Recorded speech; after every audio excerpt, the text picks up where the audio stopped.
وسلم نے ظلم کا ایک اور بھی راستہ بتایا۔ عملی ظلم ہے، آپ کسی کی زمین ہتھیا لیں، یتیم ہے، مسکین ہے، کمزور ہے، تعلقات ہیں کہ جی ریونیو آفیسر سے میرا تعلق، رسول اللہ صلی اللہ علیہ وسلم کا فرمان ہے صحیح بخاری میں، من ظلم قید شبر، صرف ایک بالش کسی کی زمین ظلم کرتے ہوئے ہتھیا لے، 5 عذاب اسے سہنے پڑیں گے۔ قیامت کا دن ہوگا، 7 زمینوں کی مٹی اسے کھودنی پڑے گی۔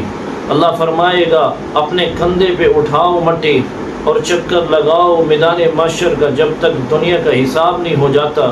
پھر 7 زمینوں کا توق توبکہ من 7 عراضین، 7 زمینوں کا توق اس کے گلے میں ڈال دیا جائے گا، پھر اسے 7 زمینوں کے نیچے دھنسا دیا جائے گا۔ اور 5ویں بات، اللہ ذوالجلال اس پر غضبناک ہوں گے۔ رسول